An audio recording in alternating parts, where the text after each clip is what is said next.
Hello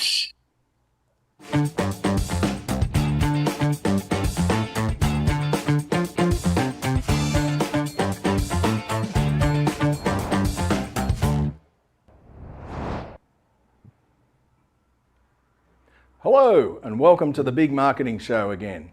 In today's episode, we're going to discuss how to build a genuine personal brand that people respect, not a fake thought leader veneer. I'm your host, Malcolm Auld. And since the beginning of time, particularly in the marketing industry, most people knew who the experts were. They were experienced people, those people who spoke at conferences, they wrote books, they published columns in trade press, or interviewed by journalists. Their sheer weight of expertise made them the industry's thought leaders. But with the arrival of the internet, everything changed. Now anyone can publish publicly and make up any claims about themselves to try and build a personal brand. This is often done through alleged thought leadership, which is the term that's actually declined in value, as I explained once in a blog titled, "If Everyone's a Thought Leader, Who's Doing the Work?" So we now live in an infobesity epidemic, right? It's full of mediocre content constantly shouted at us by wannabe experts through social channels and email. So today, we have two of the real experts here to share their thought leadership for building a personal brand, what you should do and what not to do. Firstly, I'll introduce Petra Zink, originally from Vienna and now residing in Brisbane, although today she's on a boat somewhere in the Whitsundays. She wrote Trusted Authority, how to go from technical expert to trusted authority, unknown to known. Welcome, Petra. Thanks so much. Glad to be here. And can you just look at that? That's not a false background, folks. Petra's actually sitting on a boat in the tropical Whitsundays of Australia. And I love the way technology works. So tell us where you are, Petra. Today we are back in Early Beach just because we've actually got internet reception the last couple of days. We were pretty much out. Oh, so you've had the luxury of no internet reception for a few days. Yeah, I think for the first time in my life. Fantastic. Okay, now our other guest is Richard Sauerman, who I've known for a long time, aka the brand guy, originally from South Africa, but an Aussie since last century. He's been ranked in the global top 30 brand gurus for the last 10 years. Welcome, Richard. Hey Mal, how you going? Good to be here. I'm not sitting on a boat, I'm sitting on a chair in Potts Point. Well, at least you're comfortable. I hope you got the heater on behind you there because it's a little chilly today, certainly not like it is up in the Whitsundays. Now, both of you have an approach to personal branding that is quite different, which is why we've got you here today. Petra's is far more scientific and commercial. Richard's is far more from within and emotional. So we'll be going through those today. But what I do want to let the audience know is if you have any questions for Richard or Petra or even for me, then you can pose the question through the chat window that's next to the stream. And we can try to get to those towards the end of the show. Just make sure you sign in through a Google account so that you can post them. So back to our topic at hand. You both advise companies and individuals on branding. Wikipedia claims that personal branding has defined success as a form of self-packaging. Petra, how would you define a personal brand? I would say a personal brand is your point of difference, especially in this very noisy and very competitive world. People want to have a shortcut to know what can I expect when I engage with you. What would the interaction be? What's the expectation? And this expectation comes from different interactions across different platforms, different channels, different people. And often we make up our mind about somebody way before we actually met them, maybe through digital channels, word out of mouth, or simply by who is this person associated with in terms of companies, roles, or other brands. So short, it's the shortcut for what you can expect of this person when you actually engage with them. Yeah, that's interesting. It's what you know about somebody before you meet them, I think, is a nice little summary of that. Thank you. Richard, what's your definition? How do you define personal brand? Well, branding sort of starts on the inside. You know, whether you're branding a company, the way I brand organizations and companies, it's not a marketing thing and all of it starts on the inside. Who are we? Who am I? What's my purpose? What are my strengths? What do I stand for? What do I believe? And so that's where it all begins for me. And then once you've got that clear, then you can start to communicate it and, you know, and push your thought leadership and your ideas out there. But I think that's really, really important. So because a lot of people think branding's all like spin, it's branding. It's like, look at this, it's all a bit of bullshit, and it's easy to, put out an image there and say, this is who I am and all that. But I think it really starts on the inside and who you are. So that's kind of where I start with it. That's nice. That's interesting, because I was talking to somebody, one of our guests for the artificial intelligence, and they're saying that they're getting a lot of problem with personal branding where people are using ChatGPT and the various Midjourney and that to create amazing decks to present themselves, but when they actually get behind the deck and see the real person, it's nothing like what they're creating. That's right. Yeah. That's exactly right. It's all an illusion. It's an illusion. Yeah. And so today, folks, both Petra and Richard have given us some information to use, which we're going to put on the screen and go through. So you've got an interesting thought, Petra, excuse the pun, that says that expertise is the foundation, not the guarantee for success. Can you just expand on that for us? Absolutely. It was my personal experience actually in my marketing career that I was working my little backside off and I didn't get ahead simply because I thought somebody will see how good I am and then I will get promoted.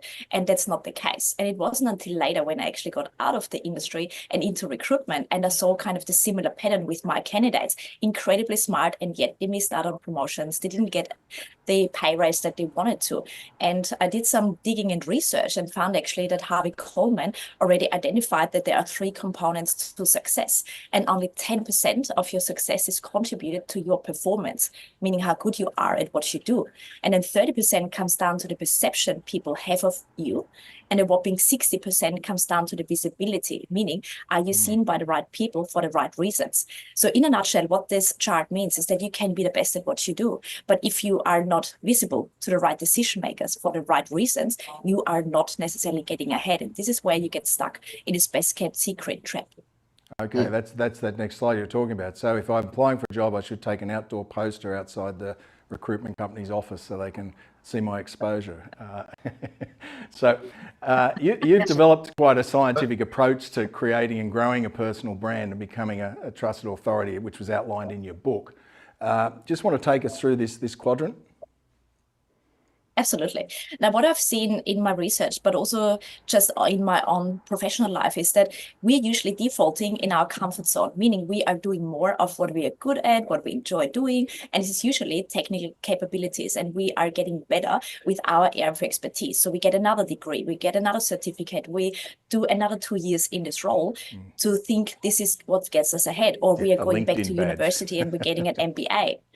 Yes, but what we're forgetting is that we have to get out of the comfort zone, and we also have to work on the visibility factor. So especially when you want to get into the senior or the C-suite or on the boards, it's more about the content that you create, the community that you build, not how good you are technically. So it's about enabling others. But so many people are not making the switch. It's not an and or, it's an and, full stop. So we still need to obviously start with the technical abilities and have strong expertise, because as we said before, that's the foundation. Otherwise we are fraud.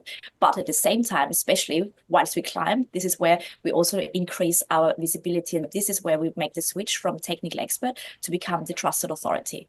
Okay, understand. Richard, you've got some thoughts on that, on where to start too, because it's all about who you are. Yeah. Well, I'm a sort of, when it comes to personal branding, I'm a big fan of the human potential movement, shall we say, which starts up with Maslow way back, and there's a whole history of that, leads up to positive psychology. Carl Jung said, those who look outside dream, those who look inside wake up. Yeah.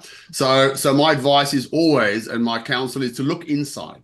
Don't look outside for stuff. Look inside. Who are you? Who am I? Really, stop wearing masks, stop pretending, stop faking it, and get straight on who you really, really are. And I think that's a really important, kind of first step to actually realize what your personal brand is. And then start your exposure. So you've got a diagram. And then you start the exposure. Once you work that out, then then Petra has these methods and techniques to get it out there and all that. But before you do that, what's the strategy? And the strategy starts on the inside. Like, who the heck are you? And I think a lot of people don't know that. We people have always constructed an image and an identity of themselves, something that I think the world will like, Yeah. And it's very easy with social media to externalize that these days. Look at me. Here I am. Here I am on my boat. Here I am eating lunch. Here I am with my friends. Do I look good? Do you like me? What do you think of me? It's like, it's bullshit. Yeah. And that's kind of, it is too much of that. So with social media, it's really created that it hypes it up massively in a huge way, and other people watch it and go, oh wow, and then they feel inferior to you and compare you and all that stuff. And I appreciate that technical term bullshit, because a lot of people understand that one. We don't use a lot of jargon here. So. So Petra, this diagram very technical term. explains the process. So you've got a diagram of how you sort of move from what Richard's saying, being who you are, your best kept secret, to the trusted authority. You want to expand a little bit on this? Yeah, absolutely. And I 100% agree with Richard in terms of it starts with yourself, because I always say branding is kind of the unsexy part. You don't see something straight away. The marketing of the brand, this is where it becomes, fun, because you see something. It's a visual, the verbal identity. And it starts with, who is it? Like, what is my brand promise in terms of who am I from a personality perspective, but also capabilities? What can I bring to the world? But then we want to expand on that, because again, usually what we see is that we're not building a network of decision makers, we're building a network of peers. And this is where it's getting hard to progress, because again, if we can't be seen by decision makers and the right people for the right reasons, we're getting stuck at a certain level. And this is where it's just, as I said before, it's an and, not an or. So you still need to have your technical capabilities. You need to be true to yourself, but then you also need to communicate it, because you can't expect people to know about you if you are the best kept secret. Nice. Okay. Thank you, Petra. And all of that is in your book, by the way, but we'll give that a plug later. So Richard, you shared with us some of the illustrations that you use to explain when you're educating people on branding. We'll just go through some of those now.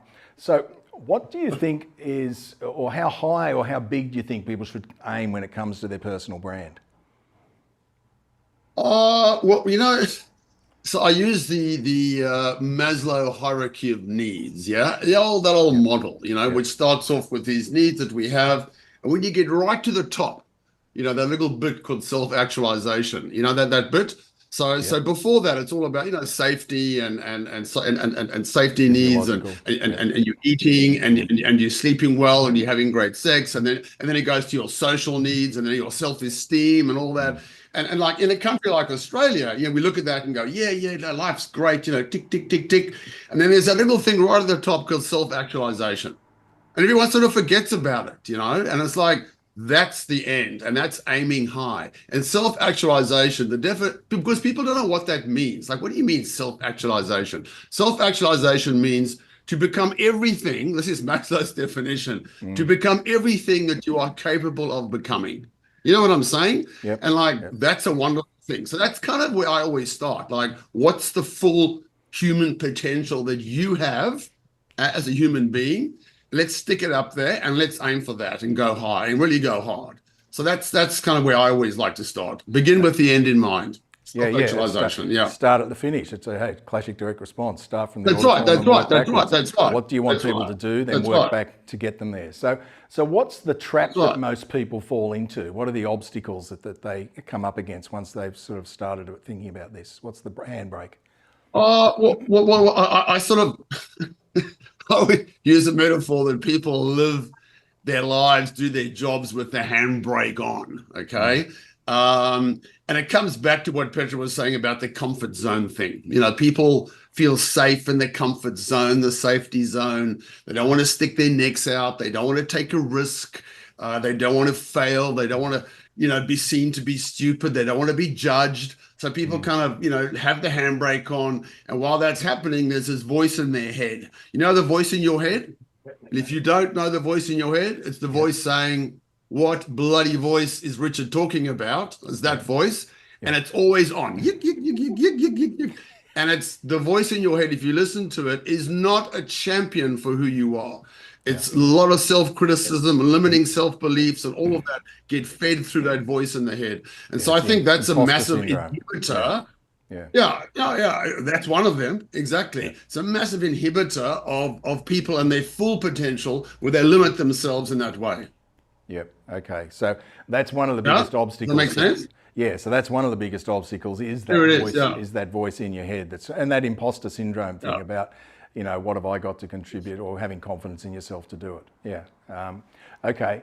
Well, the voice in the head leads to imposter syndrome. It leads Yep. to like a whole lot of things, like I'm not good enough, I'm not talented, I'm not as good as these people, whatever it might be. And so there's all these limiting self-beliefs that happen and come up with that. And so the real me, the person is it's kind of it's a diluted version of who I really am and my full potential. That's what I believe. Yeah. Yeah. So shy people like you take time to get to there, but eventually they do. So why are so many personal brands so underwhelming? Why do you think a lot of these people who position themselves, why are they so underwhelming? Because see, here's the thing, Mal. Any branding, with personal brand or any brand, you make a stand and you put yourself out there unequivocally, like this is it. It's sort of, you don't sort of do a half-ass kind of measure and all that. And you've got to go for it. The magic happens out of your comfort zone, in life, in everything. And I think people are afraid to do that. They're afraid to step out of their comfort zone, and that's kind of what happens. People are, if I ask people, and I ask people, and I do workshops and talks, and I say, and I'll turn to someone and go, so what are your like amazing strengths? What are your superpowers, the things that make you great? And I ask people that. People find it really, really hard to articulate that. They go, oh, well, I'm quite clever and I'm modest and I'm this. And it's like, yeah, right, And then I turn to their colleagues and go, well, you work with, let's say Petra, tell her what makes her fantastic, what makes her great. And then people tell them that, and then they go, "Oh my God, is that really? Is that how you see me? Is that what you feel about me?" And so very often we're unable to see and acknowledge in ourselves what other people see and acknowledge in us. But at the same time, when you put yourself out there and you put yourself out there like, here I am, someone's going to hate you, okay? Yep. Someone's going to be pissed off, and not everyone's going to like you. And I think this is the problem with branding. Everybody wants to be liked by everybody. And it doesn't work like that. When you put yourself out there and you really stand for something and you're like, this is it, this is me, not everyone's going to like you, and that's okay. And it's the same with personal branding or any brand, in my view. Yeah, you're right. You can't be all things to all people. Petra, you probably notice the same thing in your workshops, getting people out of their comfort zone. Absolutely, because our brains are wired to survive. So we want to be liked, to be part of something or someone or some tribe. So standing out means you have to stand for something. And this is where people, as you said, Richard, they dilute themselves and just agree and just become this vanilla, whatever. But in a second, you are actually your true self. As corny as that sounds, you start attracting people into your tribe. And this is where, as you said, the magic happens. But honestly, how often in traditional education are we getting challenged by who are you? Like, what's important to you? What are you good at? Plus, in Australia especially, the tall poppy syndrome is a thing. Like everyone is so worried about being too much and being too loud and being too full of ourselves. There's all the too much for whom? Like, if we don't cheer up ourselves, like who else would do it? So being proud of, this is what I'm good at, and I'm actually proud of that. This is exactly what attracts others to us, because the self-confidence radiates rather than saying, oh, not much, so la la. We are diluting ourselves straight away to not get the kick in the backside. Exactly. It's exactly right. Our brains are wired for survival. You're right, Petra, and that goes back like, thousands of years. And so I say to people, you can survive, and make it safely to death. Well done you, or you can thrive, or you can thrive. You decide, survive or thrive. But to thrive, you've got to put yourself out there. You've got to take the risk. You've got to jump off the edge of the cliff, and the parachute might not open. You know what I mean? But you don't know unless you jump. You have to jump, And all the people whose parachutes have opened, they're all floating by happily. And there you standing looking at them going, why can't I be like that? Because you're not jumping. That's why. You're just holding on to your fear and your survival mechanisms. So I think that's also a really great point, Petra. Yeah. Well, one of my bucket lists is actually skydiving, Richard. So I do hope that the parachute opens. But anyway, so how easy is it, Richard, then to know what my personal brand is? How do I come about it? What do I do? I think it's quite hard because we live in a world where everyone's trying to make everybody the same as everyone else. You know, political correctness, social norms, what's acceptable, what's not acceptable, how you need to be, you know, and so, you know, what we do is with the voice in the head, that slide that came up just now, we make these agreements about ourselves. Yeah. I reckon the most important agreements that we make in our lives are the agreements we make with us, with me. Yeah. And perhaps you don't even know you've made them, you know, the agreements like, yeah, you know, I'm no good, I'm a fail, no one likes me, I'm not lovable, all those kinds of things. And they run the show. Yeah. And you can do whatever you want, but if your box of agreements is that, you will always be limited and contained and constrained within that box. Yeah. And these are all limiting self-beliefs, agreements you make with yourself about yourself. And and that's like, it's quite hard to shift the thinking around that. And that's what I try and do in my talks and my workshops. And when I do one-on-one with people, I do the same thing. I sit them down and go, okay, let's talk about where you want to be, what you aspire to. And then I listen to them and I listen to the language they use and the words they use and how they talk about themselves. And it's generally quite negative. And then I start to see what's really going on and the stuff that's holding them back. And I write it all down and then we have a conversation about it and they go, oh yeah, right. Oh God.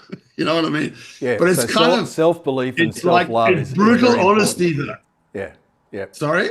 Self-belief and self-love are very important. Oh, yeah, of course. Who has self-belief and self-love? You know, like mine fluctuates by almost day by day. You know what I'm saying? It's a hard thing, you know? And you got to have that self-belief, self-love. It all kind of starts there, understanding of who you are and what your contribution is to people, to the world, to the planet, all these basic things, you know? But I don't think we kind of conditioned or wired or brought up that way to think about ourselves like that. So that's what I, try and get people to do. Well, certainly in an education but I think, system. If I can... Go on, Petra. Sorry. If I can jump in, it's who you are, but also who you want to become. And this is often where we hinder ourselves, that we say we still do the same thing that we've done 10 years ago and wonder why we don't get any other action or results. And as this diagram says, if you want to have different results, which is directed by actions, you need to think, believe differently, and beliefs are thoughts thought over and over again. And sometimes because of our limiting beliefs from back in the day or how we grew up, this is still stuck with us in our 20s, 30s, 40s, 50s, and so forth. So this is about shifting identities. Like, who do I want to become? If I want to become fit and a runner, or, I'm going to the gym at 4 o'clock when all the hardcore people are there, and I make this normal to be part of my life. And it takes a while, but this is where too many people are falling back in this comfort zone and said, it's all too hard. I'm not that, I'm back in my box.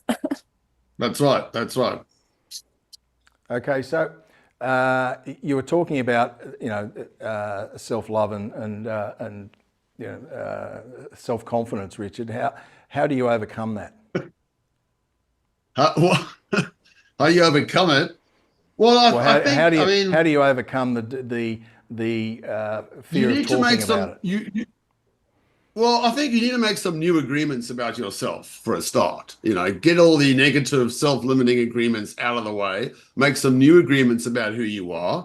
That might be a few conversations you have with friends, family, people who know you, people who love you, people who see you for who you are. Yeah. Mm-hmm. And kind of take that on, because I think it's really hard for us to see it ourselves.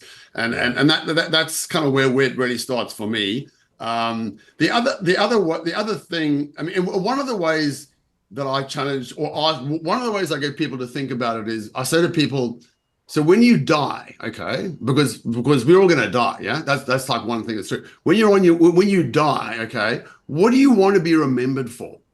Like at your funeral, what do you want people to say about you? He drove a Porsche. She was a very the most successful sales director ever. You know, he was a great CEO and led a company of 100. Like, what do you want them to say? No, we want people to say, I was kind, I was compassionate, I was generous, I had a good sense of humor. And it's like, okay, that's who you are. Okay. So start living your eulogy, yeah, and stop living your resume. Because your resume is what's driving everything. Oh, look at me, my resume. What's your eulogy? Who are you really as a person, and what do you want people to say about you? And if you want them to say, I'm kind and compassionate, well, then start doing that right now, because that's at the core is who you are. Then how do you differentiate your personal brand? Huh? How do you go about differentiating yourself then? What do you mean? Well,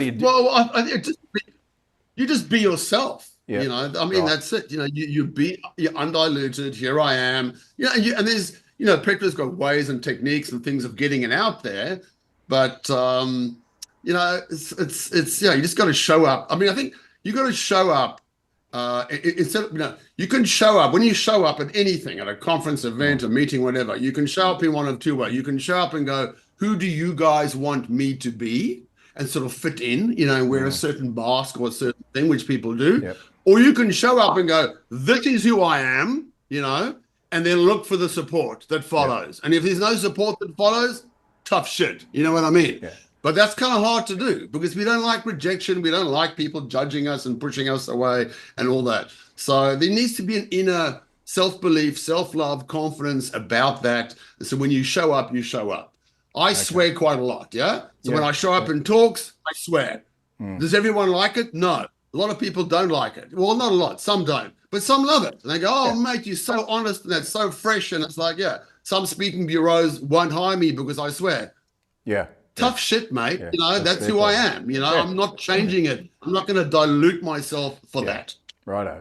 But I think what's really important to add here is people, yes, we talk about authenticity, but people want consistency in the experience. So if we say, you know, Richard, you're swearing, you want to be consistent with that and not all of a sudden do something different. So authenticity is intentionality as to who you are and how you show up consistently.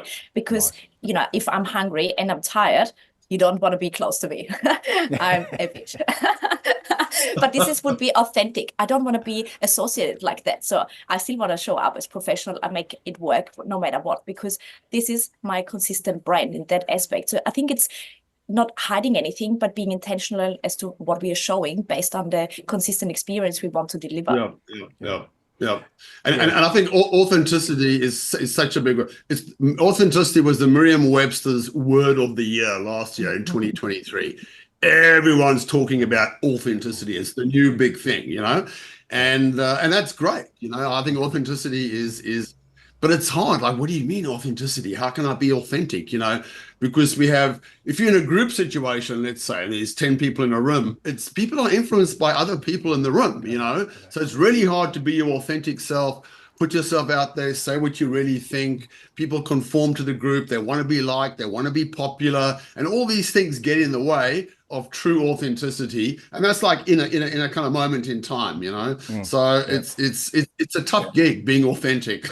Yeah. And I think it shouldn't be, you know, but it is. You shared with us a Dr. Seuss, quote, I think. Have we got that there on the screen?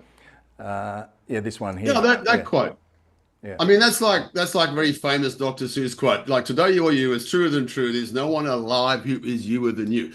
You know, so you go like, well, you know, what you know, do you think Dr. Seuss wrote that for 5-year-olds? I mean, do you think you need to tell a 5-year-old kid, hey, son is, you know, it's like, you're right. No shit, Dad, you know, of course. But as we grow up, that we start losing that. And that's the wonderful thing about Dr. Seuss. He wrote books for kids, but actually the messages were for adults, you know?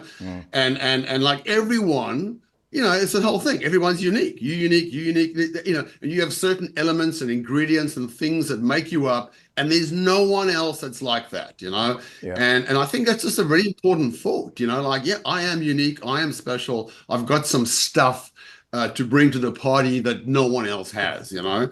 And it's really getting down to that. How do I state that? As opposed to, you know, mimicking and copying other people. Yeah. And so what should be then included in your personal brand? What are the sort of things that you need to, I think you shared with us another screen there of superpowers or something, wasn't it? Or who are you? Yeah. Oh well, I think the first is is who are you? You know, like that's the thing. They look into your heart. You know, that voice in your head. If you try and intellectually go, oh, who am I? You know, you got all these thoughts going on, most of which were the same thoughts you had yesterday, most of which are negative about you and who you are. But if you disconnect from that and look into your heart and look inside really, and then I say to you, okay, what do you want to be remembered for when you die? Like, what sort of a person are you? That's one of the things, you know. And then people, and I kind of create this, you know, it gets quite emotional, like, you know, like, who are you really, you know, as a human being, you know, who are you? So that's kind of where it starts. And then you also go, what are the things that make you great? Like what, you know, we don't have to send you on some course or anything. Like right now, today, in this room, you know, what are your superpowers? What are the things that make you an awesome human being? You know, let's get those out as well. You know what I'm saying? Yes, and these are the kind of elements, you know, that build, that, call them superpowers if you like. That's the kind of word that a lot of people use. What are your superpowers? You know, what are your strengths and things like that, you know? And so, and then build on those, you know, because that you've got them. You know, this is who you are. And I think, so that's how I sort of start to build it out. So how much is it something you say versus something you do then? Oh no, then you do it. No. So let's say who I am is I'm a generous person. My superpowers are, you know, things like, you know, I'm a good communicator, and I'm you know, I don't know. Then I say, so what are you going to do? Like, if you're a kind person and a good communicator, so you're a generous person, let's say, what are you going to do now that actually demonstrates your generosity? So when you're on the street, let's say, okay, so I live in Potts Point and there's a lot of homeless people here who need money. Yeah. Do you give money to homeless people on the street? Oh, no. Oh, God, no. Who does that? Well, that's right. So you're a no person when it comes to that. When someone asks you, you're actually not that generous, you know?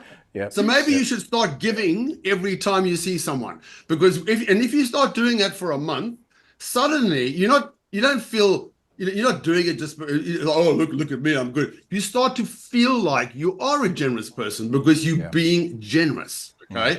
And the thing that's stopping you from being generous in that situation is, well, what's this guy going to do if I give him some money? He's just going to spend it on alcohol and booze. Yeah, well, alcohol and weed or something. Yeah, well, what are you going to spend it on? The same stuff. I mean, you know what I mean?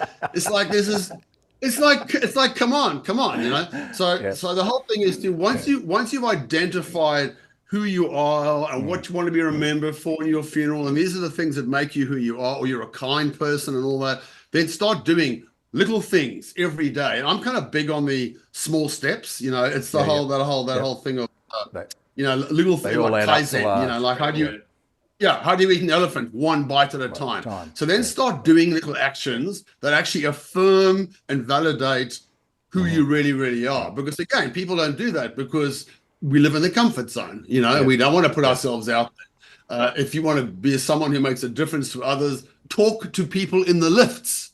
You know, no one talks in the lift. It's this sort of weird protocol. Everyone's in the lift, everyone sort of looks there like that, you know. I'm the guy who talks to people in the lift. I'll make jokes, I'll say things. And if people don't like it and they give me weird stares, tough shit. I'd rather be the one engaging, smiling, laughing than just standing there like everybody else. You know what I'm saying? So it's just little things like that, little things all the time. Yeah. Okay, so then when it comes to how you publish this or present this in terms of thought leadership, what are your thoughts on thought leadership, Petra, in the industry now? Well, in the end, thought leadership comes from you having to have a thought about something. It's not just copying and pasting. And this is where now with ChatGPT, everyone can create content, everyone can put stuff out there. But you also asked before, what is your point of difference? Well, it's your story. So if you can connect thought leadership with what's happening in the industry, interpret what trends mean, but also connect it with your personal experience and your personal take on things, this is how you can stand out. Nobody can copy your story.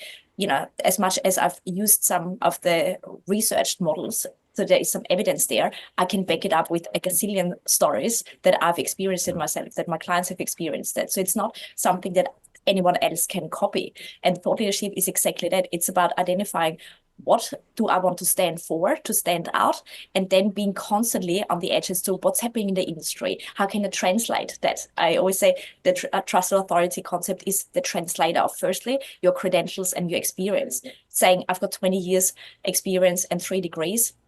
I don't know what that means. Is it good? Is it bad? We don't know. Translating what benefit you can actually bring to somebody. This is the first translation. The second translation is, what is the outcome of that benefit? Like, why should I even engage with you? And the third translation is about what's happening in the industry and how can you, as the go-to, translate what it means for me in the industry so that I don't have to do the thinking. This is what thought leaders do. They are thinking ahead. And that's not an easy thing if we don't have a copy and paste approach and just paint by the numbers and do it. Yes. Yeah. Yeah, it's interesting on that. The LinkedIn has introduced AI to respond to posts. Like, why you would have to get a machine to do your thinking for you. And I noticed recently 2 people had used AI to respond to the same post, and it was exactly the same response. And they were sitting underneath each other in the feed. I mean, it just, all you thought about them was they have no thought leader. They can't even think for themselves, So it is a risk using this to do your thinking for you. So, Richard, your thoughts on it? Excuse the pun. Yeah, no, I think that's right. And I think we do struggle to think for ourselves, actually, because we're influenced by the media and what other people think and society and rules and norms and conventions and all that, And so we have thoughts, but like, are they your thoughts, really? Or are they everybody else's thoughts? You know what I mean? And we just pretend they're ours and kind of live with them. Yeah. So I think there's that, and that's really, you got to break out of that as well. What are your ideas really, and that's why, I don't know, like years ago, I wrote a book called Wake Up Tiger, just because I wanted to get my thoughts on paper and kind of clear in my own head. Yep. I got a copy. Yeah. And they are a bit kind of, unconventional and a bit road less traveled and a bit all that, and everything I've done has kind of, the whole point of that book was, not to make money or anything, was just to get my thoughts down and know what my position is on things. And my thinking's developed and moved on since then, but it's been consistently the same, and I think that's also a big part of thought leadership, is consistency. Yep. And originality and just being yourself. Yeah. Well, you certainly recently stepped out of your comfort zone again. You took you moved from business branding of Richard to personal branding when you became one of the oldest, and obviously the most handsomest groom on Married at First Sight, which was Australia's, when it ran, Australia's highest rating show. I think we've just got a little 30-second clip of it, actually. Let's have a look. So, if people say anything about my age, I'll talk to you about it after. They will typically say, "Oh my God, you don't look 62." And I will say to them, "Well, thanks for that compliment, but let me ask you this question. What does a 62-year-old look like, sir or madam? Do you expect me to be all wrinkled and haggled? I mean, what do you expect? I should bring out my stick? You know what I mean? Like it's almost a rude comment." Oh, damn. Yeah. So funny. There you go. But the point about the point about that is that you had no control over your, let's say, personal brand there, because they controlled the editing, they controlled the social media. You weren't allowed to comment on social media till the show completed. What did you learn when you lose a bit of control of your personal brand? I worked out that of all the footage they had of me, and it's the same for everybody on the show, that they used 1.5%. Wow. Okay. So imagine someone filmed your life and they're going to use 1.5% of what they film and then put that out there. And the 1.5% they use, it's not the best part of you at all. Oh, no. Because that doesn't rate, They don't want happy, loving stories and happy people. They want you to trip up, to fall on your face, to say a stupid thing. And of course, I'm going to say that at some point, and that's what they go for. So they really extract the kind of worst, if you like, of you, put that to air. People watch it and think, oh, yeah, look at him. He's a real asshole, So that was tough. That was really tough. I had no control over my personal brand, and it's been suggested to me by a few marketing people I know that actually my brand has been damaged. And my personal brand was damaged by being on the show, which might be true. It could be true. Like, I don't know.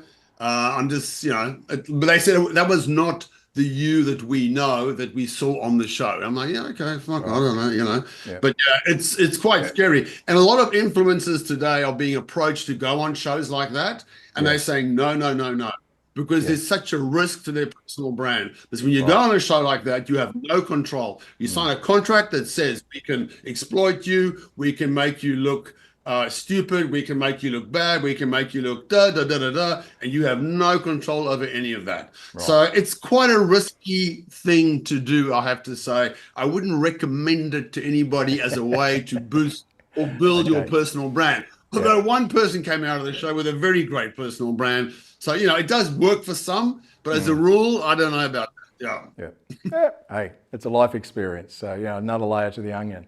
That's right. Yeah. That's what it was, the life experience. That's all it is, Yeah. All right. Well, look, I'll ask both of you before we get to wrapping up. One thing that you do to help promote yourself. Petra, what's one thing you do? It's the most boring thing ever, but it is consistency. I would actually say this is one of my values. I haven't changed the way I portray myself in ever because in the end this is exactly what makes it sustainable. I'm not trying to be somebody who I'm not. I'm very consistent in who I am, what I'm talking about, and also with my actions. So creating content, learning, putting things out there, testing, trying, it's consistency, full stop. Boring as, but it works. Okay, thank you. And Richard? No, I think that's right. I think that's exactly right. I've been putting out the same, within the same stuff consistently for fucking years and years and years, different formats, different things. I write long articles on LinkedIn. I do this. I've got a blog website with my blog. I've got my Instagram accounts, and consistency around my messages, the kind of stuff I put out there. Like, I don't put out stuff like, hey, look at me, here's my life. I put out stuff that I think is going to make a difference to people. It's going to make them think, it's going to make them cry, it's going to make them smile. That's what I'm about doing, give people the experience of being alive and all that kind of stuff. I'm a bit like, all the people who go to shows like Maps and that, and then their whole social media is all predicated on, look at me, here I am wearing my dress, here I am, look at me in the gym and all this. Like, yeah, right, who gives a fuck about that, Like, I don't, No. So I do a bit of that now because it's sort of expected, but I'm more into, providing content that actually makes a difference to people in their lives, because that's what I'm all about. So I'm consistently doing Yes. Yeah, that's right. right. Yeah. And I'm consistently doing that. Always. I follow both of you online. So a couple of questions then. I've got some questions that have come in here. The first one is, from a business point of view, do you need to have a minimal number of years of experience for people to accept that you're some sort of expert or thought leader? Petra? Well, there was always the 10,000 hour rule.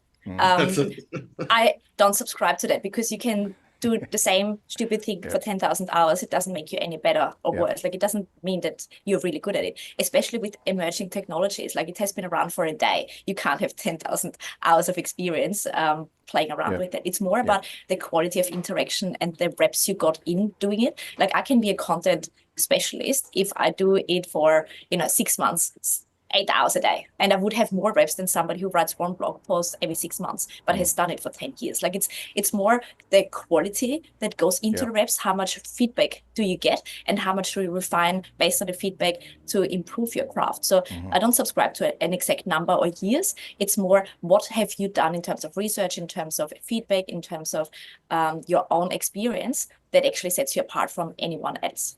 Right. Okay, so it's quality, not quantity, and it's authenticity coming back in again. Richard, Richard, your thoughts on that? Anything different?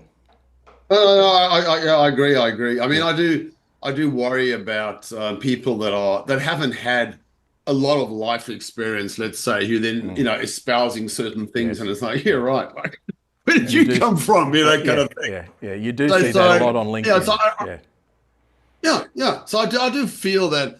So I'm getting old now, Mel, like you, but I do feel that my age My age is actually, a benefit, of benefit to me, a benefit to people I work with and my clients and all that, because I just bring more experience and more life experience and more wisdom, if you like, etc., etc., etc. But I'm still a bit of a kid though as well. I'm not like an old serious person. I'm a bit of a child at heart and all that. So I think I'm even better place I have ever been, to be where I am. But I don't know if the world sees it like that. That's another story, isn't it? It's all positioning. Yeah. But Okay, quick story, an example on that. We had a chat yesterday about we want to do more videos, and there's a few other content creators actually with me on this trip. And we said we'd rather have a 15-year-old who is amazing with cutting clips than a very highly educated video producer, because it's not that type of content that we want to do moving forward. It doesn't resonate with the market anymore. It needs to be short, sharp, fast. So sometimes experience doesn't necessarily work in your favor anymore. It's more how native are you to whatever it is. And you don't need a degree to be a videographer or a producer. You just need to have portfolios and examples that you can actually deliver on what you promise. That's interesting, Petra, because our next question says, is TikTok a good platform for personal branding in business? Couldn't tell you, couldn't figure it out. I was on there for a day and it got way too busy. I was like, I'm out of here. So not for me. I'm not on there. My target audience is not on there. It is a good platform because it's still very young. It has good organic reach. It has an amazing algorithm. So for some, incredible. I don't have anything to say how to use it. Right. Richard, thoughts? TikTok? Oh no, God no.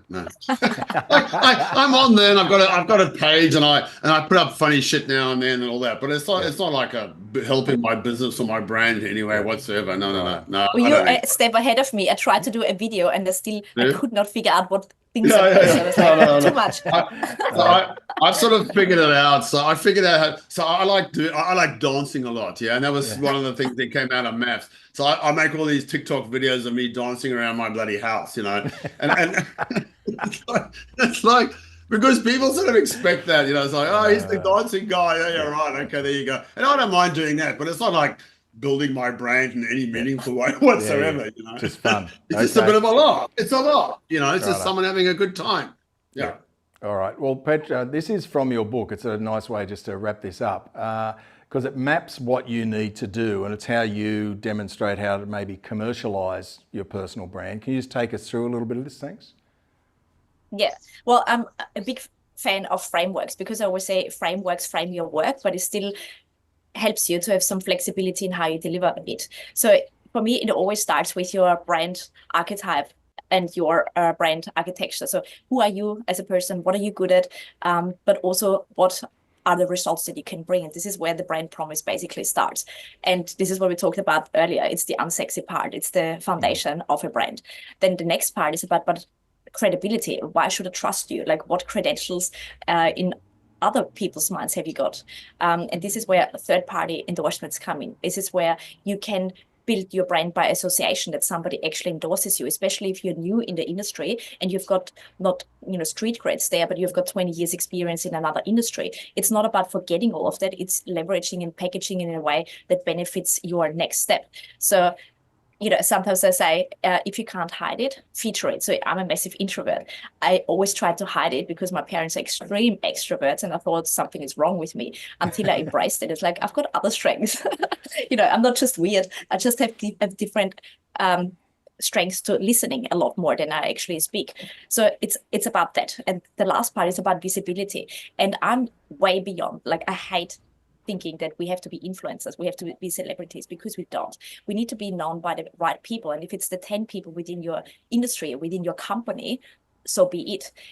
Who do you actually need to be strategically get visible in front of to get to your next step? Who do you need to influence? Who do you need to get on your radar and vice versa, that you can actually make things happen? Because we, as I said before, we can be the best at what we do, but if others don't subscribe and buy into that and support that, we're not going anywhere. So we still need very much a supportive network to help us to get to this next stage and influence on a bigger scale.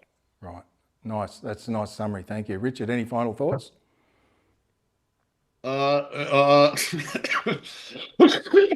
Just 30 seconds of final thought. final thought is, I was diagnosed recently with ADHD, yeah? So that's neurodiversity, which means I'm in a very small minority of people who think and behave differently, okay? And when I was diagnosed, I was like, oh, damn. I look back to my whole life and see things in a new light, you know? I'm embracing that now. That's who I am. That is my superpower. And if you don't like it, get stuffed. Yep. Okay, no, that's fair enough, mate. And I could have told you that 30 years ago, but it doesn't matter. It's Why didn't you? No one told me until a few months ago. Well, look, thank you both for sharing your thoughts. This has been a really genuine, enthusiastic session. I think the audience is going to get a lot out of it, and I urge everybody to get hold of your books, to visit your website, look at your free resources that you've got there, because you've got a lot to give to the industry. And I urge anyone who's thinking about, what do I do to get myself established better and to provide better thought leadership and build my personal brand, to look at the resources that both of you provide. So thank you very much for joining us today on the Big Marketing Show. I really appreciate having you both here. Thanks so much for having us. That's all right. And just as we close, our next episode is in fact on artificial intelligence. And so what we've got is two speakers from the US. We have Michelle Vincent, who is the CEO of MoFilm, and Brett Wilms, who is the founder of Latro. And both of these have A1 marketing tools, and they're brought to us actually by sponsorship through the AI Marketers Guild in America. So get yourself ready for that. It's on the 5th and 4th, I think, of September. And all the details will be on our website. You can watch it, as we've said, live stream through the website. You can watch it on YouTube, or if you prefer, we've now turned it into a podcast on Spotify. So look forward to seeing you on our next episode, where we talk about how artificial intelligence is really going to affect the marketing industry, what you need to know and what you don't need to know. It's not going to take your job. You've just got to understand how to use it well. So until then, I'm your host. Thanks again, Richard and Petra. It was a wonderful session, and I'll see you all in the next episode of the Big Marketing Show.